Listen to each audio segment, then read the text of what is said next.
ஸ்ரீ குருப்யோ நமஹ. ஹரிஹி ஓம். ஜெய் புவனேஸ்வரி. அக்ஷர அண்ணாமலை நேயர்கள் அனைவருக்கும் உங்கள் வேத ஜோதிடர் பிரகாஷ் நரசிம்மனின் அன்பான வணக்கங்கள். ஏப்ரல் மாத ராசிபலன்கள். இந்த மாதாந்திர ராசிபலன்கள் அனைத்தும் பொது பலன்கள் மட்டுமே. திருக்கணித பஞ்சாங்க முறைப்படி கணிக்கப்படுகின்ற இந்த பலன்கள் உங்களுக்கு சாதகமாகவோ பாதகமாகவோ நடந்திட உங்களுடைய ஜனனகால ஜாதகம் மற்றும் தசாபுக்திகள் துணை நிற்க வேண்டும். இந்த மாதத்தில் எப்படிப்பட்ட கிரக நிலவரம் இருக்குது அப்படின்னு பார்த்தீங்கன்னா, மேஷ ராசியில் சுக்கிரன் சஞ்சாரம் பண்ணுறாரு, தன்னுடைய உச்சஸ்தானத்தை விட்டு வெளியில் வந்துட்டார். மிதுன ராசியில் குரு பகவான் சஞ்சாரம் பண்ணுறாரு. ஏப்ரல் மே ஜூன் 1ஆம் தேதி அன்னைக்கு அவர் கடகராசிக்கு பயிற்சி ஆகிறாரு. சிம்ம ராசியில் கேது இப்போ சஞ்சாரம் பண்ணுறாரு. கும்பராசியில் புதன் ராகு செவ்வாய் ஆகிய கிரகங்களின் சேர்க்கை இருக்குது. புதன் ராகு செவ்வாய் கும்பராசியில். மீன ராசியில் சனி சூரியன் கிரகங்களின் சேர்க்கை இருக்குது. இதுதான் இந்த மாதத்தில் இருக்கக்கூடிய கிரக நிலவரம் 1ஆம் தேதி அன்னைக்கு. இந்த மாதத்தில் ஏற்படக்கூடிய கிரக பயிற்சிகள் அப்படின்னு பார்த்தா 2ஆம் தேதி ஏப்ரல் 2ஆம் தேதி அன்னைக்கு கும்பராசியில் இருக்கிற செவ்வாய் மீன ராசிக்கு பயிற்சி ஆகி சனி சூரியனோடு இணைகிறாரு. இது ஒரு காஷியஸான நேரம். நீங்கள் ரொம்ப ஜாகிரதையாக இருக்கணும். உங்களுக்குன்ட்டு இல்லை, எல்லாருக்குமே. அதாவது 12 ராசியில் பிறந்தவாளும் ரொம்ப எச்சரிக்கையாக இருக்க வேண்டிய காலகட்டம். பொதுவாகவே நீங்கள் உலக அளவில் போர் நடக்க வருது, இல்லை ஒரு மாஸ் உயிரிழப்பு ஏற்படுறது, உலக அளவில் அரசியல் மாற்றங்கள் ஏற்படுறது அப்படின்னு பார்த்தீங்கன்னா, அந்த காலகட்டத்தில் இருக்கக்கூடிய கிரக நிலவரம் இந்த சனி சூரியன் செவ்வாய் இது 3 சம்மந்தப்பட்டிருக்கும். இப்போது அதே மாதிரி ஒரு அமைப்பு வந்திருக்கு. சனி சூரியனோடு சேர்ந்த செவ்வாய் ஏப்ரல் 2ஆம் தேதி அன்னைக்கு பயிற்சி ஆகிறார் மீன ராசிக்கு. அதே சமயம் கும்பராசியில் இருக்கக்கூடிய புதன், இந்த புதன் ஏப்ரல் 10ஆம் தேதி அன்னைக்கு அகைன் மீனராசிக்குள்ளே பயிற்சி ஆகிறாரு. 4 கிரக சேர்க்கை. இதுக்கு சதுர் கிரக சேர்க்கைன்னு சொல்லுவாங்க. அடுத்தது பார்த்திங்கன்னா சூரியன் ஏப்ரல் 14ஆம் தேதி வரைக்கும் அங்கே மீனராசியில் இருக்கிறதுனால இந்த சதுர் கிரக சேர்க்கை ஏப்ரல் 10, 11, 12, 13, 14ஆம் தேதி வரைக்கும் 5 நாட்கள் 4.5 நாட்கள் இந்த சதுர் கிரக சேர்க்கை இருக்கும். ஏப்ரல் 14ஆம் தேதி அன்னைக்கு சூரியன் மீனராசியிலிருந்து மேஷராசிக்கு பயிற்சி ஆகி சித்திரை மாத பிறப்பை ஏற்படுத்துகின்றது. அடுத்தது இந்த மாத கடைசியில் 19ஆம் தேதி அன்னைக்கு மேஷராசியில் சூரியனோடு இருக்கக்கூடிய சுக்கிரன் 19ஆம் தேதி அன்னைக்கு ரிஷபராசிக்கு பயிற்சி ஆகிறாரு. அதே சமயம் மாத கடைசின்னு சொல்லக்கூடிய 30ஆம் தேதி ஏப்ரல் 30ஆம் தேதி அன்னைக்கு மீன ராசியில் இருக்கிற தன்னுடைய நீச்சஸ்தானத்தில் இருக்கக்கூடிய புதன் மேஷ ராசிக்கு பயிற்சி ஆகி அங்கே ஏற்கனவே இருக்கக்கூடிய சூரியனோடு இணைகிறாரு. இதுதான் இந்த மாதத்தில் ஏற்படக்கூடிய கிரக பயிற்சிகள். இந்த மாதத்தில் சந்திரன் தன்னுடைய பயணத்தை எங்கேருந்து துவக்கிறாரு அப்படின்னு பார்த்தீங்கன்னா, கன்னி ராசியிலிருந்து துவக்கிறார்.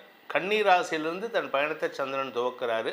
ஸோ இந்த மாதம் தன்னுடைய எதிரி வீடுண்டு, அதாவது புதனுக்கு எதிரி சந்திரன், ஆனால் அந்த புதன் நீச்சமாக இருக்கார். அதனால் என்ன ஒரு அமைப்பு அப்படின்னு கேட்டால், இந்த மாதம் 10ஆம் தேதிக்கு மேலே புதன் நீச்சமாகிறதுனால இந்த சந்திரன் உங்களுக்கு சில குழப்பங்களை ஏற்படுத்தி கொடுக்கக்கூடிய வகையில் இருக்க, உலக அளவில் குழப்பத்தை ஏற்படுத்துவார்.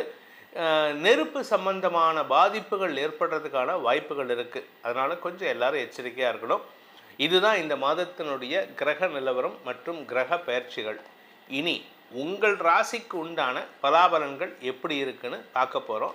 வாருங்கள். சிம்ம ராசி நண்பர்களுக்கான ஏப்ரல் மாத ராசி பலன்கள். சிம்ம ராசியை பொறுத்த வரைக்கும் ராசிநாதன் உச்சமடைகிறதே ஒரு பெரிய விசேஷம். இதில் 8, 11 கோடி அதிபதிகள் பரிவர்த்தனை வேறு, அதாவது குரு புதன் பரிவர்த்தனா யோகம். இந்த குரு புதன் பரிவர்த்தனா யோகம் உங்களுக்கு அதீத லாபத்தை எதிரிகளிடமிருந்து கிடைப்பதற்கான வாய்ப்பை ஏற்படுத்தும். எதிரிகள் மூலமாக பண வருமானம் ஏற்படும். எதிரிகள் மூலமாக உங்களுக்கு கௌரவ உயர்வு ஏற்படுறதுக்கான வாய்ப்புகள்லாம் இருக்குது. குடும்பத்தில் இருந்து வந்த பிரச்சனைகள், எதிரிகளால் ஏற்பட்ட பிரச்சனைகளை சமாளிக்கக்கூடிய ஆற்றல் ஏற்படும். பொதுவாக இந்த 8ஆம் இடத்துல புதன் நீச்சமடையும் பொழுது குடும்பத்தில் பிரச்சனை வரணும். அதுவும் இந்த சதுர் கிரக சேர்க்கை ஏப்ரல் 10 to ஏப்ரல் 14க்குள்ளார பல பேர்த்துக்கு பிரச்சனையை வராமாரி சரியாக போகும். அப்படிப்பட்ட எப்படி இப்போ ஈரானை ஒரே நாளில் நாங்கள் க்ளோஸ் பண்ணிடுவோன்னு ஒருத்தர் சொல்லிவிட்டு இன்னி வரைக்கும் இழுத்துன்னு இருக்கேன். அது மாதிரி உங்களுக்கு அந்த மாதிரி இழுக்காமல் பார்த்துக்கிறது நல்லது. இந்த மாதத்தை பொறுத்த வரைக்கும், ஏப்ரல் மாதத்தை பொறுத்த வரைக்கும் இந்த சிம்ம ராசியில் பிறந்த குடும்ப தலைவிகள் குடும்பத்தில் பணம் சார்ந்த பிரச்சனைகள், மருத்துவம் சார்ந்த பிரச்சனைகள் அதிகரிக்கக்கூடிய வாய்ப்பு இருக்குது. குழந்தைகள் விஷயத்தில், வாழ்க்கை துணை விஷயத்தில், உடன்பிறப்புகள் விஷயத்தில். ஆனால் எல்லாத்தையும் பாதுகாக்கக்கூடிய வகையில் நீங்கள் செயல்பட வேண்டியது இருக்கும். என்ன உங்களுக்கு அதீத உடல் உழைப்பு தேவைப்படும். அதனால் உங்களுக்கு உடல் மனச்சோர்வு ஏற்படுறதுக்கான வாய்ப்புகள்லாம் இருக்குது. இந்த மாதத்தை பொறுத்த வரைக்கும் சிம்ம ராசியில் பிறந்த இளம் வயது ஆண் பெண்கள், அதாவது படிக்கின்ற குழந்தைகள், வேலைக்கு முயற்சித்து கொண்டிருப்பவர்கள், உங்களுடைய எதிரிகளாலேயே உங்களுக்கு மரியாதை உயர்வு ஏற்படுறதுக்கான வாய்ப்பு இருக்குது. உங்கள் கூட பிரச்சனை பண்ணிகிட்டு இருக்கிறவங்க, இந்த சிம்மராசிக்கு ஒரு பெரிய சந்தோஷமான செய்தி. இத்தனை நாளாக உங்களை பிரச்சனை பண்ணி, உங்களை அவமானப்படுத்தி, அசிங்கப்படுத்தி, உங்கள் குடும்பத்தில் நிம்மதி இல்லாமல் பண்ணிகிட்டு இருக்கக்கூடிய ஒரு நபர், அது ஆணோ பெண்ணோ, உங்கள் குடும்பத்தை விட்டு, உங்கள் வாழ்க்கையை விட்டு வெளியில் போக போகிறார். இத்தனை நாள் இல்லாத ஒரு நல்ல செய்தி இப்போ சொல்கிறேன். ஸோ குடும்ப நிம்மதி ஏற்படுகின்ற சூழ்நிலை வருது. இது எப்போ தெரியும் அப்படின்னா ஜூன் மாதம்தான் தெரியும். ஜூன் மாதம் 1ஆம் தேதி வரைக்கும் ஒரு டைலமாவில் இருப்பீங்க. ஜூன் மாதம் 1ஆம் தேதி ஒரு நல்ல செய்தி வரும். அது இப்போத்துலேருந்தே நடக்கும். இன்றைக்கி ஆரம்பிச்சதுன்னா, ஏப்ரல் மாதம் ஆரம்பிச்சதுன்னா, ஏப்ரல் 1 ஆரம்பிச்சதுன்னா ஜூன் 1, இந்த ஏப்ரல் 1ஆம் தேதி ஏப்ரல் ஃபூல்ஸ் டேன்னு சொல்லுவாங்க. நீங்கள் ஏமாந்துருவீங்களோன்னு நினைப்பீங்க. ஆனால் இல்லை, அது ஃபூல்ஸ் டே கிடையாது, சக்ஸஸ் டேன்னு ஜூன் 1ஆம் தேதி தெரியும். ஸோ சந்தோஷ நிகழ்வு இந்த ஏப்ரல் மாதத்தில் நடக்கக்கூடிய வகையில் இருக்குது. இந்த மாதத்திற்கான சந்திராஷ்டம நாட்கள் சிம்மராசி நண்பர்களுக்கு ஏப்ரல் 15 காலை 9:37 முதல் ஏப்ரல் 17 மதியம் 12:03 வரை உங்களுக்கு சந்திராஷ்டம நாட்கள். அந்த சந்திராஷ்டம நாட்கள் இந்த ஏப்ரல் 15 to 17 மறுபடியும் ஒரு சதுர்கிரக சேர்க்கை அஷ்டமஸ்தானத்தில், உங்கள் ராசிக்கு 8ஆம் இடத்துல சனி, செவ்வாய், புதன் மற்றும் சந்திரன், இந்த 4 கிரக சேர்க்கை. அதனால் கொஞ்சம் பொறுமையாக ஹேண்டில் பண்ணிங்கன்னா பிரச்சனை இல்லாமல் காப்பாற்றிக்கலாம். இந்த மாதத்திற்கான பரிகாரம், அதாவது சிம்மராசி நண்பர்கள் செய்ய வேண்டிய பரிகாரம் அப்படின்னா துர்கா சப்த ஸ்லோகி, அதுக்கப்புறம் ராமாயணத்தில் இருக்கக்கூடிய ஆஞ்சநேயருக்கான சுந்தரகாண்டம், இதை 2ஐயும் தினமும் படிச்சுட்டு வாங்க. சுந்தரகாண்டத்தை 7 நாளில் முடிக்கிற மாதிரி பண்ணுங்கள். ஒவ்வொரு வாரமும் ஞாயிற்றுக்கிழமை ஆரம்பித்தா சனிக்கிழமை முடிக்கணும். அந்த மாதிரி பண்ணிட்டு வாங்க. உங்கள் வாழ்க்கையில் பல வெற்றிகள் உங்களை தேடி வரும். நிம்மதியை தரக்கூடிய, எப்படி சுந்தரகாண்டம் முடிஞ்ச உடனே ஆரண்ய காண்டத்தில் போயிட்டு பேர் என்ன, ராமாயண இதில் ஸ்ரீலங்காவில் போயிட்டு சீதாதேவிக்கு ஒரு நல்ல செய்தியை சொன்னாரோ, இந்த சுந்தரகாண்டம் படித்து முடிங்க. உங்கள் வாழ்க்கையில், உங்கள் குறிப்பாக திருமண வாழ்க்கையில் இருக்கக்கூடிய பிரச்சனையை அவர் தீர்த்து வைப்பார். இந்த ஏப்ரல் மாத ராசி பலன்களில் உங்களுக்கு சொல்லப்பட்டுள்ள பரிகாரங்களை செவ்வனே செய்து வாருங்கள். வரக்கூடிய பாதிப்புகள், சங்கடங்களிலிருந்து உங்களை தற்காத்து கொள்வதற்கு இது ஒரு அரணாக உங்களை காப்பாற்றும். அதே சமயம் உங்களுக்கு உங்களுடைய தனிப்பட்ட ஜாதகத்துக்கு பலன்கள் தெரிந்து கொள்ளணும். ஏன்னா இது பொதுவான கோச்சார பலன்கள், ராசிக்கு தான் சொல்கிறோம். ஆனால் உங்களுடைய தனிப்பட்ட ஜாதகத்தில் லக்னம்னு இருக்கும். அந்த லக்னத்தை பேஸ் பண்ணி பலன்கள் தெரிஞ்சுக்கணும் அப்படின்னு ஆசைப்படுறவங்க கீழே கொடுக்கப்பட்டுள்ள அலைபேசி எண்களில் வாட்ஸ்அப் மூலமாக தொடர்பு கொண்டு நேரடியாகவோ அல்லது வாட்ஸ்அப் மூலமாகவோ அல்லது தொலைபேசி மூலமாகவோ பலன்களை தெரிந்து கொள்ளலாம். இதற்கு கட்டணம் உண்டு. இந்த ஏப்ரல் மாதத்தில் உங்கள் அனைவருக்கும் அனைத்து விதமான க்ஷேமங்களும் கஷ்டங்களிலிருந்து விடுதலையும் கிடைக்க வேண்டும் எனும் அடியேனின் பிரார்த்தனையை சமர்ப்பித்து உங்கள் அனைவருக்கும் நல்வாழ்த்துக்களை தெரிவித்துக் கொண்டு உங்களிடமிருந்து விடைபெறுவது உங்கள் வேத ஜோதிடர் பிரகாஷ் நரசிம்மனின் அன்பான வணக்கங்களுடன். நன்றி, வணக்கம். இந்த வீடியோவில் நம்ம என்ன பார்க்க போறோம்னா, சிம்ம ராசிக்காரர்களுக்கு 2026 தமிழ் புத்தாண்டு, அதாவது ஏப்ரல் 14ஆம் தேதி தமிழ் புத்தாண்டு 2026 பிறக்குது இல்லைங்களா?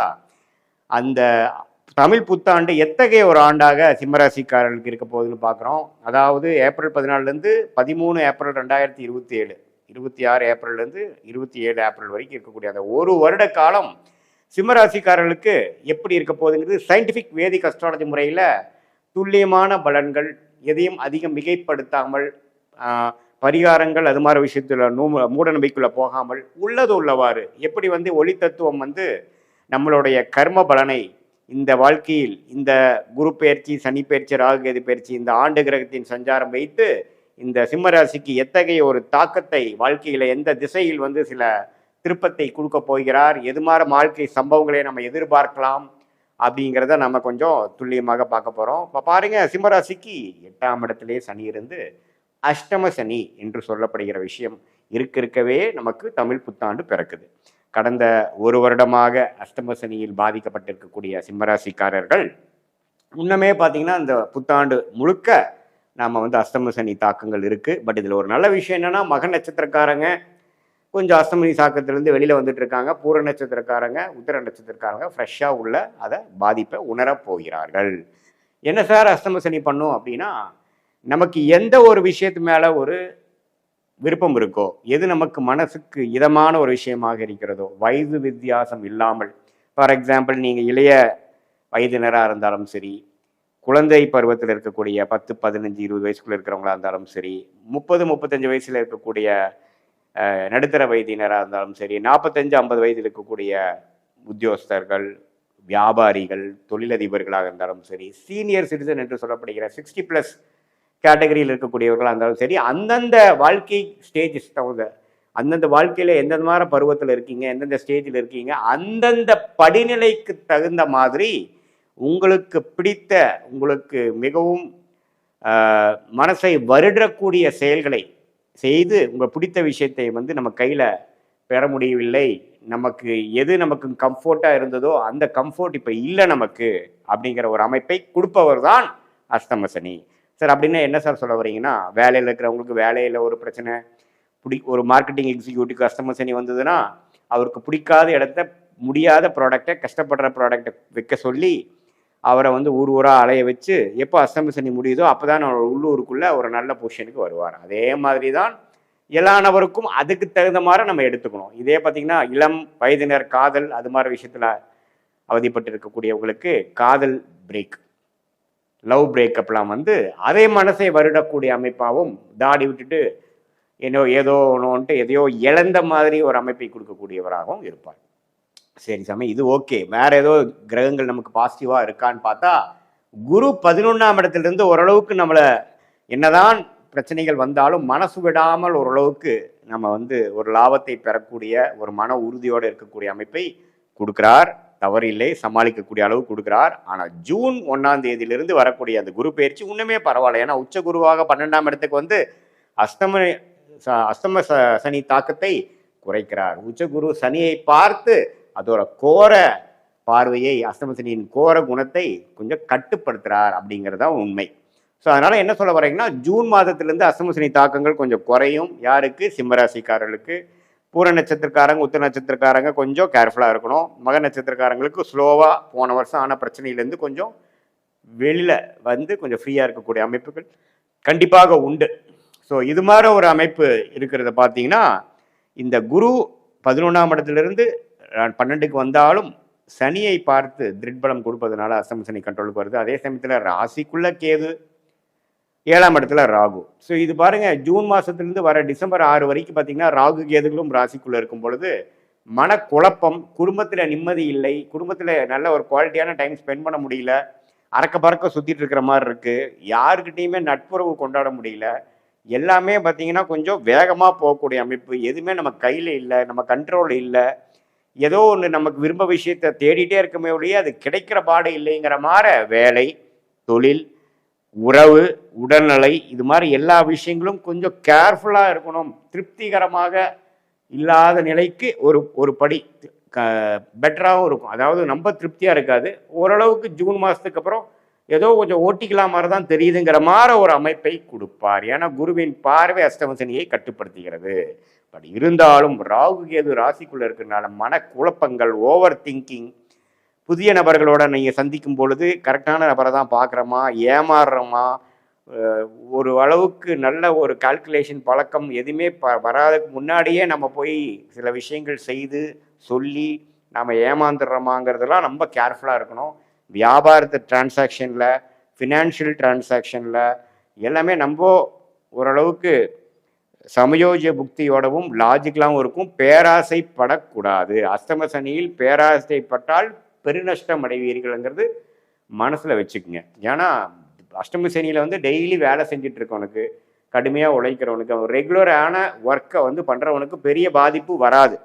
ஆனால் ஒரு மாதிரி இன்வெஸ்ட்மெண்ட் பண்ணி பெரிய லெவலில் லாபம் பண்ணலாம், தொழில் விருத்தி பண்ணலாம், இந்த வேலையை விட்டுட்டு அந்த வேலையில் போய் பெரிய ஆளாக வந்துடலாம், அது இதையும் பண்ணலாம்னு நினைக்கிறப்ப நாம் போட்ட கணக்கு தப்பாயிருச்சு அப்படிங்கிற மாதிரி விஷயத்தை அஷ்டம சனி கொடுத்துருவார். ஸோ அதனால் அது கொஞ்சம் கேர்ஃபுல்லாக இருங்க. மற்றபடி உடம்பு உபாதைகளும் கொஞ்சம் கேர்ஃபுல்லாக இருக்கணும், மனசு கொஞ்சம் பார்த்துக்கணும். நல்ல நண்பர்கள்லாம் உங்களை கைவிடுறாங்க, எதுவுமே நமக்கு எதிராக போயிடுச்சுங்கிற மாதிரி மனம் கொஞ்சம் ஒரு மாதிரி வருத்த அடையக்கூடிய அமைப்புகள் இருக்குது. நிறைய பேர் பார்த்திங்கன்னா இந்த சோஷியல் மீடியா, வாட்ஸ்அப்பு அதுலெல்லாம் இருக்கிறவங்கள அந்த அஷ்டம சனியில் விலகி போயிடுவாங்க. கொஞ்சம் என்னப்பா 2 வருஷம் நீ ஆளே காணாங்கிற மாதிரி இருக்கும். அப்புறம் தான் அஷ்டம சனி முடிஞ்சதுக்கப்புறம் தான் இந்த தமிழ் புத்தாண்டுக்கு அப்புறம் தான் அவங்க நார்மல் சோஷியல் லைஃப்குள்ளே வரக்கூடிய அமைப்புகள்லாம் இருக்குது. நம்ம பயப்பட வேண்டாம். இதில் ஒரே விஷயம் நோட் பண்ணிக்கிறது, பேராசைப்படக்கூடாது, பெரிய முயற்சி எடுக்கக்கூடாது. என்ன போயிட்டு இருக்குதோ அதையே நடத்திட்டு இருக்கணும். புதுசாக அதை மாற்றி இதை மாற்றி இந்த ஒரு வருஷத்தில் சில சாதிச்சிட்றேன் அப்படின்னு பண்ணாமல் கடினமான உழைப்பு, டிசிப்ளின், ஒழுக்கமான ஒரு முறை, அதே சமயத்தில் நேர்த்தியான சிந்தனை, இது 3ம் இருக்கும் பொழுது அஷ்டம சனி பெரிய தாக்குதலை கொடுத்து விடாதுங்கிறது நீங்கள் தெரிஞ்சுக்கணும். இது பொதுவான பலனை தவிர உங்களுடைய ஜென்ம ஜாதகத்தில் வரக்கூடிய பிறந்த தேதி, பிறந்த நேரம், பிறந்த உருவத்தி வைத்து வரக்கூடிய ஜாதகத்தை போட்டு திருக்கணித பஞ்சாங்க பிரகாரம் போட்டு அதில் என்ன தசாபுக்திகள் வருகிறதுங்கிறதை பார்த்து தசைகள் கொஞ்சம் நல்ல தசைகளாக இருக்கும்பொழுது அஷ்டம சனி தாக்கங்கள் சில குறைவாகவும், நல்ல தசைகளாக இல்லாமல் மிகவும் சுமாரான தசைகளாகவும் பிரச்சனைக்குரிய தசைகள் போய்கிட்டு இருக்கும் பொழுது அஷ்டம சனி தாக்கங்கள் உண்மையுமே கொஞ்சம் கடினமாகவும் இருக்கும் என்பதை நீங்கள் தெரிந்து கொள்ள வேண்டும். இது மேலே உங்கள் ஜாதகத்தை பார்க்கும் பொழுது சயின்டிஃபிக் வேதிக் அஸ்ட்ராலஜி முறையில் எதையும் மிகைப்படுத்தாமல் உள்ளது உள்ளவாறு பார்த்து உங்களுடைய ஷார்ட் டேர்ம் எப்படி இருக்குது, அடுத்த வரக்கூடிய லாங் டேர்ம் எப்படி இருக்குது, கோயிங் ஃபார்வர்டு எந்த மாதிரி விஷயத்தில் நம்ம போகலாம், எந்த மாதிரி டைமில் நம்ம எந்த மாதிரி முடிவுகள் எடுக்கலாம், நமக்கு எது மாதிரி விஷயங்கள் காத்திருக்கிறது, நமக்கு பிடித்தமான தொழில் என்ன, வேலை என்ன, தொழிலா வேலையா, உடல்நல விஷயங்கள் எப்படி இருக்குது, இது மாதிரி நமக்கு வாழ்க்கைக்கு தேவையான உறவுகள், கல்யாணம், குழந்தை பேரு எல்லாத்தையுமே நம்ம சயின்டிஃபிக் வேதிக் அஸ்ட்ராலஜி முறையில் டைமிங் வச்சு எந்த நேரத்தில் எது செய்து எப்படி போகலாம், எந்த திசையில் நம்ம வாழ்க்கையில் முயற்சிகள் எடுத்தால் நம்ம நல்ல வெற்றியை பெற முடியும் என்பதை நம்ம சயின்டிஃபிக் வேதிக் அஸ்ட்ராலஜி மூலமாக தெரிந்து கொள்ள முடியும். மீண்டும் மற்றொரு காணொலியில் சந்திப்போம். நன்றி, வணக்கம். ஞானானந்தமயம் தேவம் நிர்மல ஸ்படிகாகிருதிம் ஆதாரம் சர்வ வித்யாநாமய கிரீவம் உபாஸ்மகே. அக்ஷரா அண்ணாமலை யூடியூப் சேனல் நேயர்களுக்கு அஸ்ட்ரோ KS ஐயங்காரின் பணிவான நமஸ்காரங்கள். குரு வக்ர நிவர்த்தி 17/3/2026 26/5/2026 வரலும் உண்டான காலகட்டம். இவ்வளோ நாளாக வக்கரகதியில் இருந்திருக்கார். கிட்டத்தட்ட ஒரு 3 மாதம், அதாவது ஜனவரியிலேருந்து பார்த்தேனால் 3ஆம் மாதம் இப்போ வரலும் வக்கரகதியில் இருந்திருக்கார். வக்கரகதின்னா என்ன அப்படின்னும்பொழுது, எந்த ஒரு கிரகமும் வக்கரத்தில் இருக்கும்பொழுது அதனுடைய வீரியம் கம்மியாக இருக்கும். அதனால் அது செயல்படக்கூடிய காரகத்துவமும் எந்த பாவகத்தில் இருக்கோ அந்த பாவகமும் காரகத்துவத்தை செய்ய முடியாத காலகட்டமாக அமையும். அதனால் என்ன அப்படின்னா, உங்களுக்கு குருவினால் ஏற்படக்கூடிய நன்மைகள் தடைபடக்கூடிய காலகட்டமாக இருக்கும். இப்போ பார்த்தீங்கன்னா குரு இப்போ வக்கர நிவர்த்தியம் அடைகிறார் 17/3/2026 இவ்வளவு நாளாக இருந்த தடைகள் எல்லாம் நிச்சயமாக விலகி எல்லா விதமான ஏற்றங்களும் அந்தந்த ராசிக்காரர்களுக்கு ஏற்றாற்போல் கொடுக்கக்கூடிய வாய்ப்புகள் உண்டு. சரி, இப்போ குருவினுடைய காரகத்துவம் அப்படின்னு பார்க்கும்பொழுது, குரு அப்படின்னு சொன்னாலே தனகாரகன்னு சொல்லுவாங்க, புத்திர காரகன்னு சொல்லுவாங்க. அதாவது இந்த ரெண்டுத்திற்கும் அவர் தான் அத்தாரிட்டி, அதாவது எஜமானர்னு சொல்லக்கூடியவர். பணம் வரணுமா, குரு தான் அதற்கு இதுவே, அதாவது அத்தாரிட்டி, அவர் மூலியமாக தான் பணமே வரும். குரு டிசிப்ளின், அதாவது சட்டத்திட்டங்கள், அதாவது உங்களோட நேர்மை வழிபடுத்துதல், நியாயமாக இருத்தல், இது எல்லாத்துக்குமே குரு தான் காரகத்துவம். காரகத்துவம்ல குருன்னு சொன்னாலே அந்த பார்த்த வீடு எல்லாமே, அவர் பார்த்த இடங்கள் எல்லாம் சுபம் அப்படின்னு சொல்லக்கூடியது ஜோதிட சாஸ்திரம். குரு பார்த்தால் கோடி நன்மை அப்படி சொல்லக்கூடியது. அதனால் குருவின் பார்வை அப்படின்றது மிகவும் விசேஷம். எந்த ஒரு தீய கிரகத்தின் மீது குரு பார்த்தாலும் அது மிகப்பெரிய ஏற்றத்தை கொடுக்கும். அதாவது குருவின் பார்வை அப்போ என்னென்ன அப்படின்னா, பொதுவாகவே எல்லா கிரகங்களுக்கும் 7ஆம் இடம்னு சொல்லக்கூடிய 180 டிகிரி பாகையில் பார்வைகள் இருக்கும். இதை தவிர குருவினுடைய பார்வை அப்படின்னு பார்க்கும்பொழுது 5ஆம் இடமும் 9ஆம் இடமும் பார்வை பலம் அதிகமாக இருக்கும். இதில் பார்த்தீங்கன்னா 9ஆம் இடம் மிகுந்த பலத்தோடு இருக்கும், 7ஆம் இடம் அதற்கு சற்று கம்மியாக இருக்கும், 5ஆம் இடம் சற்று கம்மியாக இருக்கும். ஸோ அதனால் இந்த 3 இடங்களும் பார்த்தோன்னா அதீத சுபத்துவம் பெறும். குரு தான் இருக்கும் வீட்டை விட தான் பார்த்த இடத்தை மிகுந்த ஆளுமையுடன் நல்ல ஒரு வெற்றிகரமாக சுபத்துவத்தை கொடுக்கக்கூடிய காலகட்டமாக இந்த காலகட்டம் அமையும். குரு பார்த்தாலே கோடி நன்மை. அந்த 3 இடங்களும் சுபம் பெறும், வளரும். அந்த இடங்கள் எல்லாமே வளரக்கூடிய வாய்ப்பு உண்டு. அதாவது அவர் இருக்கக்கூடிய இடம் அப்படின்னு சொல்லக்கூடியது முதல்ல எந்த ராசியில் இருக்காரோ அந்த ராசி வளம் பெறும். அந்த ராசியில் பார்த்தேன்னா ஒருவேளை இப்போ புதனுடைய ராசியான இதில் மிதுனத்தில் குரு வக்ர நிவர்த்தி அடைகிறார். அதனால் மிதுன ராசிக்காரர்களுக்கெல்லாம் தீர்க்கமான சிந்தனைகள், உடல் வலிமை எல்லாமே நல்லபடியாக இருக்கும் இடம் சுபம் பெறக்கூடிய வாய்ப்பு. அது தவிர அவர் பார்க்கக்கூடிய இடம் 5ஆம் இடத்தை பார்க்குறார். 5ஆம் இடத்தை பார்த்தால் 5ஆம் இடம்னு சொல்லக்கூடியது உங்களுடைய புத்திரஸ்தானம், உங்களுடைய புகழ் அந்தஸ்து கௌரவஸ்தானம், இது எல்லாமே கிடைக்கக்கூடிய காலகட்டம். திருமணம் 7ஆம் இடத்தை சொன்னால் திருமணத்தை பார்க்கக்கூடிய வாய்ப்புகள், திருமணம் அமையக்கூடிய காலகட்டம் நிச்சயமாக இருக்கும். அது தவிர பார்த்தீங்கன்னா உங்களுக்கு 9ஆம் இடம் அப்படின்னு சொல்லக்கூடிய, அதாவது குருவினுடைய பார்வை 9ஆம் இடம்னு சொல்லக்கூடிய இடத்துல இருக்கிறதுனால குரு பார்க்க கோடி நன்மை. தந்தையின் மூலியமாக சொத்துக்கள் வரும், வெளிநாடு வெளியூர் போகக்கூடிய பாக்கியங்கள்லாம் வரும். ஏன்னா 9ஆம் இடத்தை குறிக்கக்கூடிய மேல் படிப்பு, அந்த விஷயங்கள், தந்தையினுடைய உடல்நிலை, இது எல்லாமே ஏற்றமாக இருக்கக்கூடிய காலகட்டமாக இந்த காலகட்டம் அமையும். அதனால் குரு உங்களுக்கு எந்தெந்த இடத்துல இருக்கார் அப்படின்றத பொறுத்து, அவருடைய பார்வை எந்தெந்த இடத்துல விழறதுன்றதை பொறுத்து உங்களுடைய ஏற்றங்களும் இறக்கங்களும் இருக்கக்கூடும் அப்படின்றது தான் இந்த பொதுவான விஷயம். இப்போ இது கோச்சாரத்தின் பிரகாரம், அதாவது இந்த காலகட்டத்தின் கோல்சார பிரகாரம் அமையக்கூடிய விஷயம். உங்களுடைய தசாபுக்தியினுடைய அடிப்படையில் தான் இதனுடைய மாறுதல்கள் தெரியும். சரி, இந்த குரு ஒருவேளை உங்களுக்கு நல்ல ஒரு பலன்களை கொடுக்கல, மறைந்த இடத்திலிருந்து போயிடுறார் அப்படின்ற பொசிஷனில் குருவுக்கு உண்டான என்ன எளிய பரிகாரங்கள் செய்யலாம் அப்படின்னு பார்த்தடையானால், குருவுக்கு உண்டான எளிய பரிகாரங்கள்னு சொல்லக்கூடியது பார்த்தோன்னா, ஒரு இது அருகில் இருக்கக்கூடிய மஞ்சள் கலர் வஸ்திரம் தானம் கொடுக்கறது, அது தவிர மஞ்சள் தானம் கொடுக்கறது, சந்தனம் தானம் கொடுக்கறது, அது தவிர அதாவது பூஜை பொருட்கள் வாங்கி தானம் கொடுக்கறது. இந்த காலகட்டத்தில் பார்த்தீங்கன்னா குருவுக்கு உண்டான பூ, அதாவது முல்லைப்பூ குருவுக்கு உண்டானது, அது வாங்கி கொடுக்கறது, அதாவது அருகில் இருக்கக்கூடிய தட்சிணாமூர்த்தி சன்னதியில் வாங்கி சாத்தக்கூடியது. குருவுக்கு உண்டானது எலுமிச்சம்பழம், அது கொடுக்கலாம். அது தவிர இனிப்பின் சுவை அப்படின்னு சொல்லக்கூடியது, சக்கரை பொங்கல் வாங்கி இது பண்ணலாம், நைவேத்தியம் பண்ணி எல்லாருக்கும் கொடுக்கலாம். அது தவிர இந்த பாதாம், பிஸ்தா இந்த மாதிரியான ட்ரை ஃப்ரூட்ஸ் வாங்கி கொடுக்கக்கூடியது. கொழுப்பு சத்துன்னு சொல்லக்கூடிய நெய் போன்ற விளக்குகள் ஏற்றுவது மிகப்பெரிய ஏற்றம். சரி, இதெல்லாம் பண்ண முடியல, இது தவிர வேறு என்ன பண்ணலாம் அப்படின்னு பார்த்தேன்னா, குரு பிரம்மா, குரு விஷ்ணு, குரு தேவோ மகேஸ்வரா, குரு சாக்ஷாத் பரபிரம்மா, தஸ்மை ஸ்ரீ குரவே நமஹான்னு 3 தரம் ஒரு நாளைக்கு சொல்லிகிட்டே வந்தேன்னா உங்களுக்கு வரக்கூடிய எல்லா பிரச்சனைகளும் விலகும். இல்லை, இன்னொரு குரு காயத்ரி மந்திரம் இருக்குது. அதாவது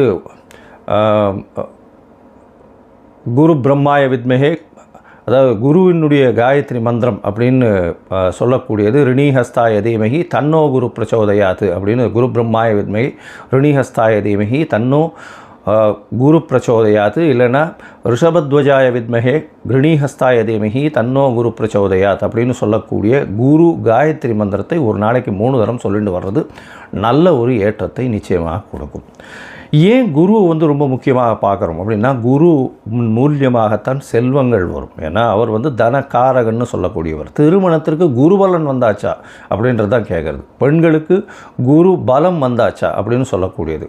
குரு பகவான் 2ஆம் இடம், அது தவிர 7ஆம் இடத்தை பார்க்கறது, 7ஆம் இடத்துல இருக்கிறது, அதாவது 2, 4, 7 இதெல்லாம் பார்த்து இருந்தாலே ஆனால் 5ஆம் இடம், 9ஆம் இடம், 11ஆம் இடம் இதெல்லாம் இருக்குமாறே ஆனால் நிச்சயமாக அவர்களுக்கு தசாபுக்தியும் சேர்ந்து அந்த காலகட்டத்தில் வருமேயானால், சுபர்களுடைய தசாபுக்தி வருமேயானால், அது தவிர 7ஆம் ஆதிபத்திய தசாபுக்தியோ இல்லை 2ஆம் ஆதிபத்திய தசாபுக்தியோ வருமேயானால் நிச்சயமாக அந்த பெண் குழந்தைகளுக்கு திருமணமாகக்கூடிய வாய்ப்புகளும் நல்ல குடும்பம் அமையக்கூடிய காலகட்டமாகவும் இந்த காலகட்டத்தில் அமையும். சரி, இப்போது ஒரு ராசியாக மேஷம் முதல் மீனம் வரை என்னென்ன பலன்கள் இருக்குது இந்த குருவை வைத்து, குருவினுடைய பார்வை வைத்து எப்படி இருக்கும் அப்படின்றத பார்க்கலாம். இந்த குரு பகவானுக்கு உண்டான எளிய பரிகாரம் சொன்னோம். இப்போ எந்தெந்த கோவிலுக்கு போயிட்டு வரலாம்ன்றதையும் சொல்கிறேன். அது தவிர உங்களுக்கு அஸ்ட்ராலாஜிக்கல் கன்சல்ட் தேவைப்படுமே ஆனால் நீங்கள் என்னுடைய மொபைல் நம்பர் கீழே ஸ்க்ராலிங்கில் போகிறது, உங்களுடைய நீங்கள் எனக்கு ஃபோன் பண்ணுங்க. உங்களுடைய பெயர், உங்களுடைய date time place of birth, உங்களுடைய தாய் தந்தையார் பெயர், இது வரலும் நீங்கள் அனுப்பிச்சிங்களே ஆனால் உங்களுடைய இது சார்ட்டு போட்டுட்டு, அதாவது ஆஸ்ட்ராலஜிக்கல் சார்ட்டை போட்டுட்டு, ஹாரோஸ்கோப்பை போட்டுட்டு, ஜாதகத்தை போட்டுட்டு அதில் சந்தி இருக்கான்னு பார்த்து அதற்கு பிறகு உங்களோட பேசுகிறேன். அப்போ வந்து உங்களுடைய சந்தேகங்களை கேளுங்க, உங்களோட பேசுகிறேன். இதற்குண்டான கட்டணம் என்னன்றதையும் சொல்கிறேன். அந்த கட்டணத்தையும் செலுத்தி அப்பாயின்மெண்ட் வாங்கிக்கோங்க. சரி, இப்போது மேஷம் முதல் மீனம் வரை 17/3/2026 முதல் 26/5/2026 வரை உண்டான குரு வக்ர நிவர்த்தி பலன்கள் ஒன்றொன் பின் ஒன்றாக. சிம்மம், மகம், பூரம், உத்தரம் இந்த 3 நட்சத்திரம் 9 பாதங்களை கொண்ட ராசி. இந்த 3 நட்சத்திரத்தை கொண்ட ராசி சிம்ம ராசி. ராசியின் அதிபதி சூரியன், ஒரு மாத கிரகம். சிம்மம் அப்படின்னு சொல்லும் பொழுதே பார்த்தாலேயானால் கம்பீரம், தான் என்ற அகங்காரம், செய்யக்கூடிய விஷயங்கள் அந்த எல்லா விதமான பொறுப்புணர்ச்சி, ஒரு தலைமை ஏற்கும் பண்பு, இது எல்லாமே உண்டான ராசி இது. சிம்ம ராசியை பொறுத்தவரையிலும் பார்த்தோம்னா இந்த ராசிக்கு 5ஆம் அதிபதினு சொல்லக்கூடியவர், அதாவது குரு வந்து ஒரு சுபர். இந்த குரு வந்து ஒரு நல்ல ஒரு ஏற்றத்தை இந்த சிம்ம ராசிக்காரர்களுக்கு கொடுப்பார். அதுவும் இப்போ பார்த்தோம்னா 11ஆம் இடத்துல வக்கரகதியில் இருந்த குரு பகவான் வக்கர நிவர்த்தி அடைகிறது பெரிய ஏற்றத்தை கொடுக்க போகிறது. இந்த சிம்ம ராசிக்காரர்களுக்கு இவ்வளோ நாளாக தடங்களாக இருந்த எல்லா விஷயங்களும் தடங்களை தாண்டி அவர்களுக்கு திருமணம் நிச்சயமாகக்கூடிய வாய்ப்பு, பணவரவு அதிகமான ஏற்றம் இருக்கக்கூடிய வாய்ப்பு, அதை தவிர எடுத்த காரியங்கள் நினைக்கக்கூடிய வாய்ப்புகள் நிச்சயமாக உண்டு, நிலைநிறுத்தக்கூடிய வாய்ப்புகள் உண்டு, எடுத்த காரியங்கள் எல்லாமே வெற்றி பெறக்கூடிய வாய்ப்புகள் இந்த காலகட்டத்தில் அமைய போகிறது. சரி, 11ஆம் இடம்னு சொல்கிறோமே, அந்த லாபஸ்தானத்தில் பார்த்தோம்னா தொழிலில் மிகப்பெரிய லாபம், உங்களுடைய மூத்த சகோதர சகோதரிகள் மூலியமாக நல்ல ஒரு ஏற்றம் கிடைக்கக்கூடிய வாய்ப்புகள் இந்த காலகட்டத்தில் உண்டு. அவர்கள் மூலியமாக ஒரு மிகப்பெரிய அனுகூலமான போக்கு இருக்கக்கூடிய வாய்ப்பு உண்டு. 17/3/2026 26/5/2026 வரலும் உண்டான காலகட்டம் குருவினுடைய வக்கர நிவர்த்தி ஆயிடுது. இதனால் வந்து பார்த்தாலேயானால் முதல்ல ஒரு 15-16 நாள் 17ஆம் தேதியிலிருந்து 31/3 வரலும் பார்த்தடையானால் தந்தையின் சொத்துக்கள், தந்தையின் மூலியமாக வரக்கூடிய பெருமை, அந்தஸ்து, கௌரவம் இதெல்லாம் உங்களுக்கு வந்து சேரும். தந்தையினுடைய வியாபாரம் கைகூடக்கூடிய வாய்ப்புகள் இந்த காலகட்டத்தில் வரும். அதோடு பார்த்தோம்னா 1/4 அதாவது 30 வரலும் உண்டான காலகட்டத்தில் வந்து நீங்கள் செய்யக்கூடிய தொழிலில் மாறுதல்கள் வரும். எடுத்த காரியங்களில் பார்த்திங்கன்னா வேறு வழியில் அந்த காரியத்தை அடையக்கூடிய வாய்ப்புகள் நிச்சயமாக இருக்கும். உங்களுடைய ராசிக்கு பார்த்தாலேயானால் 11ஆம் இடத்துல இருக்கிற குரு பகவான் 1/5/2026 26/5/2026 வரலும் உண்டான காலகட்டத்தில் மிகப்பெரிய லாபத்தை கொடுப்பார். உங்களுடைய பதவி, புகழ், அந்தஸ்து, கௌரவத்திற்கெல்லாம் மிகப்பெரிய ஏற்றத்தை கொடுக்க போகிறார். தொழிலில் வந்து பெரிய ஏற்றத்தை கொடுக்க போகிறார். அது தவிர பார்த்தாலேயானால் குரு பகவான் 11ஆம் இடத்துல இருக்கிறதுனால மூத்த சகோதரர்கள் மூலியமாக மிகப்பெரிய ஏற்றத்தை கொடுக்கும். 2வது கல்யாணம் பார்த்துட்டு இருக்கவளுக்கு நிச்சயமாக ஆகும்.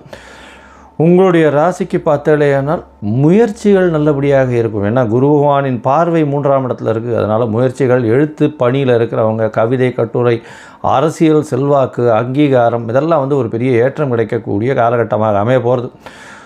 உங்களுக்கு திருமணமாய் குழந்தை இல்லைன்னா இப்போ குழந்தை பிராப்தி ஏற்படக்கூடிய பாக்கியம் உண்டாகக்கூடிய வாய்ப்பு உண்டு. உங்களுடைய பதவி, புகழ், அந்தஸ்து, கௌரவம்லாம் ஏறக்கூடிய வாய்ப்புகள் நிச்சயமாக உண்டு. அதோடு பார்த்தோம்னா உங்களுடைய ராசிக்கு 7ஆம் இடத்தை பார்க்குறார். 7ஆம் இடத்தை பார்க்குறதுனால இவ்வளோ நாளாக திருமணத்துக்கு தடையாயிண்டே இருக்கிறவர்களுக்கு இப்போது திருமண பாக்கியம் ஏற்படும். இந்த காலகட்டத்தில் பார்த்தோம்னா திருமணங்கள் நிச்சயமாக உங்களுக்கு நல்லபடியாக நடக்கக்கூடிய வாய்ப்புகள் உண்டு. சரி, இந்த மொத்தத்தில் பார்க்கும் பொழுது இந்த சிம்மராசிக்காரர்களுக்கு பெரிய ஏற்றமான காலமாக அமைய போகிறது. எடுத்த காரியங்கள் எல்லாவற்றிலும் நினைத்த காரியங்கள் நினைத்த இடத்தில் நினைத்த நேரத்தில் நடக்கக்கூடிய வாய்ப்புகள் நிச்சயமாக உண்டு. அதாவது ஆளுமை திறன், எடுத்த விஷயங்கள், ரெஸ்பான்சிபிலிட்டி, அதை தவிர அந்த ரெஸ்பான்சிபிலிட்டியை நிச்சயமாக அடையக்கூடிய காலகட்டமாக இந்த காலகட்டம் அமைய போகிறது. உங்களுடைய ராசிக்கு முயற்சி ஸ்தானத்தை குரு பார்க்கறதுனால வெற்றி நிச்சயமாக உண்டு. எழுத்து பணியில் இருக்கிறவங்களுக்கெல்லாம் நல்ல ஒரு ஏற்றம் கிடைக்கக்கூடிய காலகட்டம். கலைத்துறையில் இருக்கிறவங்களுக்கு பெரிய ஆளுமை, அரசியல் சார்ந்த, அரசு சம்பந்தப்பட்ட விஷயங்கள் எல்லாவற்றிலும் பெரிய ஏற்றம் கிடைக்கக்கூடிய வாய்ப்புகள் நிச்சயமாக உண்டு. ராசிக்கு 5ஆம் இடத்தை பார்க்குறதுனால குழந்தை பிராப்தி ஏற்படும். குழந்தைகள் மூலியமாக பெருமை ஏற்படக்கூடிய வாய்ப்புகள். அதை தவிர வந்து உங்களுக்கு பதவி புகழ் அந்தஸ்து கௌரவம்லாம் வரக்கூடிய வாய்ப்பு உண்டு. எதிர்பாலினத்தவர் மூலியமாக நல்ல ஒரு ஏற்றம். அதை தவிர பார்ட்னர்ஷிப் கன்சர்னில் நல்ல ஒரு மாற்றங்கள் இருக்கும், ஏற்றங்கள் இருக்கக்கூடிய வாய்ப்பு. பார்ட்னர்ஸ் மூலியமாக நல்ல லாபங்கள் வரக்கூடிய வாய்ப்புகள் இந்த காலகட்டத்தில் இருக்கும். தொழிலில் பெரிய யோகம் கிடைக்கக்கூடிய காலகட்டமாக இந்த காலகட்டம் அமைய போகிறது. இந்த மாதத்தில் நீங்கள் உங்களால் முடிஞ்ச அளவுக்கு நெய் அருகில் இருக்க கோவிலில் தானம் பண்ணுங்கள், விளக்கு ஏற்றுறதுக்கு. அதை தவிர மூக்கு கடலை இந்த குரு பகவானுக்கு இது பண்ணுங்கள். எலுமிச்சம்பழம் மாலை பண்ணி போட்டு போவாங்க. அதை தவிர சந்தன காப்பு சாத்துங்க, ஆஞ்சநேயருக்கு பண்ணிட்டு வாங்க. திருச்செந்தூர் முருகனை போய் பார்த்துட்டு வாங்க. திருச்செந்தூர் அப்படின்னு சொல்லும் பொழுது அவரே எல்லாவற்றிற்கும் குருவானவர்னு சொல்லுவோம். அதனால் திருச்செந்தூரில் போய் முருகனை போய் தரிசனம் பண்ணிட்டு வாங்க. உங்களுடைய தசாபுக்தி அந்தரம் சூக்ஷ்மம் அந்த அளவுக்கு சரியில்லை அப்படின்னா, இப்போ நடக்கக்கூடிய கோச்சாரத்தில் இருக்கக்கூடிய குருவினுடைய ஆற்றல் மிகவும் அதிகமாக நிச்சயமாக வெற்றியை தேடி கொடுக்கக்கூடிய காலகட்டமாக அமைய போகிறது. அதனால் ஒரு முறை திருச்செந்தூர் போயிட்டு வாங்க. எல்லா விதமான வெற்றிகளும் உங்களுக்கு சேரும். லோகா சமஸ்தா சுகினோ பவந்து. நன்றி, நமஸ்காரம்.